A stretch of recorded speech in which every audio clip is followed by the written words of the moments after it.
भगवद गीता के 16वें अध्याय पर हम चर्चा कर रहे हैं। भगवान कृष्ण इस अध्याय में ज्ञानियों के 26 गुणों का वर्णन करते हैं, जिसके अंतर्गत पहला श्लोक है अभ्यम सत्य संशुद्धि ज्ञान योग व्यवस्थिति दानम दमस्य यज्ञस्य स्वाध्याय स्तपार्जवम्। दूसरा श्लोक है अहिंसा सत्यम क्रोधस्त्यागा शांतिर्पैशनम दया भूतेषु लोलुप्तम मार्दोम हीर्चापलाम। तीसरा श्लोक है तेजा क्षमा धृति शौचम द्रोहो नात्मानता भवन्ति संपदाम देवी मम जातस्य भारत। पहले श्लोक में 9 गुणों की चर्चा की गई है, जिसके विषय में पहले ही हम वीडियो में आपको विस्तार से बता चुके हैं। दूसरे श्लोक में 11 गुण बताए गए हैं। ये गुण आपस में एक दूसरे से बहुत भिन्न नहीं है, आपस में एक दूसरे से संबंधित है। इसका पहला गुण है अहिंसा। अहिंसा का अर्थ है कि किसी को मन, कर्म और वचन से कष्ट न देना, किसी से द्वेष न करना, किसी से ईर्ष्या न करना।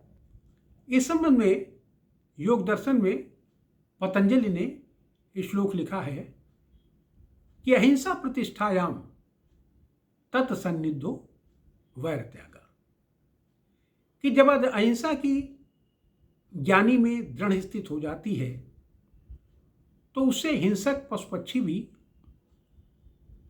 वैर त्याग देते हैं, उसके मित्र हो जाते हैं, और जो दुष्ट व्यक्ति है वो उसके सामने आने पर नतमस्तक हो जाता है और अपनी दुष्टता छोड़ देता है।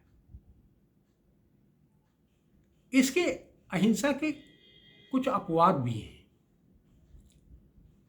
वो अपवाद कर्तव्य पालन में, संकट के समय, किसी की जान बचाने में यदि कोई हिंसा हो जाती है तो उसे अपवाद माना जाता है।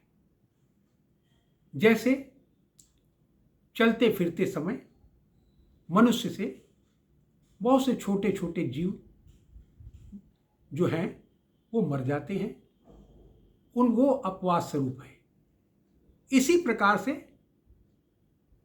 खेती करते समय हल चलाने में बहुत से जंतु जो जमीन के नीचे रहते हैं उनकी मृत्यु हो जाती है, वो भी इसमें अपवाद स्वरूप ही आता है।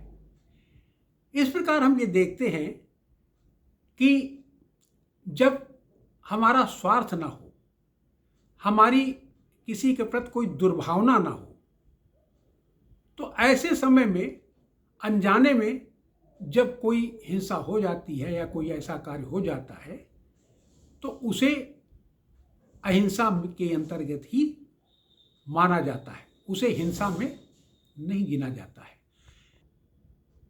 ये धर्म के बहुत सूक्ष्म तत्व हैं जिनके विषय में गहराई से जानने के लिए यह आवश्यक है कि हम धर्मशास्त्रों को पढ़ें, वेदों को पढ़ें, अपने शास्त्रों को पढ़ें, तथा जो ज्ञानी व्यक्ति हैं, जो वृद्ध हैं, उनकी सेवा करके उनसे ज्ञान प्राप्त करें। तभी हमको इनके सूक्ष्म ज्ञान प्राप्त हो सकेगा और अहिंसा और हिंसा के विषय में भिन्नता मालूम हो सकेगी। यहाँ पर हम इसे समाप्त करते हैं। अगला वीडियो हम सत्य के विषय में उस पर चर्चा करेंगे। तब तक के लिए मुझे आज्ञा दीजिए। नमस्कार, धन्यवाद।